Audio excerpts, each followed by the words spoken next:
Olá, hoje o nosso papo é sobre um dos medicamentos talvez mais importantes para a saúde do coração, as estatinas. Pois é, elas são umas aliadas superpoderosas numa luta contra um problema que, olha, afeta milhões e milhões de pessoas. Mas sabe como é, né? Para a gente entender o herói da história, a gente precisa primeiro conhecer bem o vilão.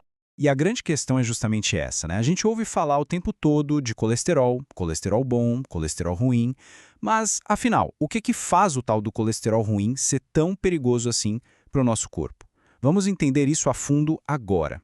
Bom, tá aí o nosso antagonista, o LDL. Imagina ele como se fosse um entregador, um transportador.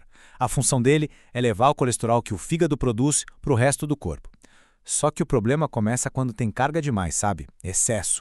E esse excesso, bom, ele começa a se depositar bem quietinho nas paredes das artérias.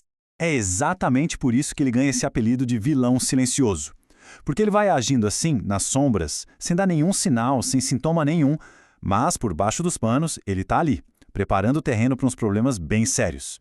Certo. Então vamos ver em detalhes o estrago que ele pode causar. O acúmulo de LDL não só vai deixando as artérias mais estreitas, como se fosse entupindo um cano, sabe? Ele também causa uma inflamação ali no local. O perigo é que essas placas de gordura podem ficar instáveis. Aí elas se rompem e formam um coágulo. E esse coágulo, se ele bloquear o fluxo de sangue, o resultado pode ser um infarto ou um AVC. É um risco muito real e bem grave. Mas olha, a boa notícia é que a ciência desenvolveu uma ferramenta que é, extremamente eficaz para combater esse vilão. E é bem aqui que a nossa história começa a virar e ganha um herói. Eis que entram em cena as estatinas. E a forma como elas agem é muito legal. Elas não vão lá atacar o colesterol que já está circulando no sangue, não. A estratégia é bem mais inteligente. Elas vão direto na fonte do problema, lá na fábrica de colesterol do nosso corpo. Olha, o mecanismo é fascinante mesmo. Pensa assim, o fígado é a nossa fábrica de colesterol. As estatinas chegam lá e basicamente o que elas fazem é diminuir a velocidade da linha de produção.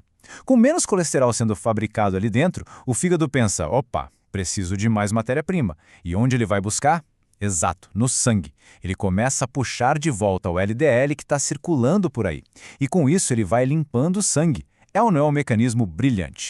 E essa citação aqui do Dr. Marcelo Bertolucci, que é endocrinologista, resume isso perfeitamente. Quando o fígado produz menos colesterol, ele passa a pegar mais do que está no sangue. O resultado é a queda do LDL, o colesterol ruim. Simples assim. Mas um ponto importante, nem toda estatina é igual, tá? Existem tipos diferentes. Algumas, tipo a atorvastatina e a rosuvastatina, principalmente em doses altas, são super potentes. Elas podem derrubar o LDL em até 50%. Já outras, como a gente vê aqui no gráfico, têm um efeito um pouco mais moderado. Então a escolha do medicamento vai depender muito do tamanho do problema a ser resolvido. Ok, então chegamos na pergunta de $1 milhão. Quem é que precisa tomar esse medicamento? E olha, a resposta não é tão simples quanto, quem tem colesterol alto? Não mesmo. A decisão é bem mais complexa, ela é super personalizada e se baseia no risco global de cada pessoa. Então, o tratamento com estatina é pensado para vários cenários. Por exemplo, para quem já teve um infarto ou um AVC. É o que chama de prevenção secundária. E aí é praticamente uma regra. Mas as estatinas também são cruciais na prevenção, sabe? Para pessoas com diabetes, especialmente depois dos 40 anos. Para quem tem pressão alta junto com outros fatores de risco, ou um histórico na família de doença cardíaca que apareceu cedo. Enfim, cada caso é um caso e exige uma análise bem completa. E é aqui que a conversa fica ainda mais séria, porque as metas, os alvos para controlar o colesterol ficaram mais rígidos. Pode-se dizer que as regras do jogo mudaram, e foi recentemente. Pois é, a Sociedade Brasileira de Cardiologia, em 2025, atualizou tudo e apertou o cerco contra o LDL. E o que isso quer dizer na prática? Que os médicos agora têm metas mais baixas para alcançar com os pacientes, principalmente aqueles que são considerados de maior risco. E olha, a mudança não foi pequena não. Vamos dar uma olhada na tabela? Para quem era de risco muito alto, a meta, que antes era ficar abaixo de 70, agora é abaixo de 50. E perceba que criaram até uma categoria nova, a de risco extremo. Essa é para quem já teve vários eventos cardiovasculares. E a meta? Abaixo de 40. A mensagem não podia ser mais clara. Quanto maior o risco, mais baixo tem que ser o LDL. O controle precisa ser muito mais agressivo. Claro, a gente precisa falar sobre efeitos colaterais, né? Como praticamente todo o remédio, as estatinas também podem ter. E o mais famoso, o mais comentado deles, atinge mais ou menos 10% de quem usa. A gente está falando das dores musculares. Mas aqui tem um ponto super importante. Na grande maioria das vezes, é um incômodo leve, totalmente tolerável. E o mais crucial é que isso é reversível. Os médicos podem ajustar a dose, trocar o tipo da estatina, existem estratégias. E nisso, os especialistas concordam. Para quem realmente precisa do remédio, o benefício de evitar um infarto ou um AVC é imensamente maior do que o risco de ter um desconforto muscular.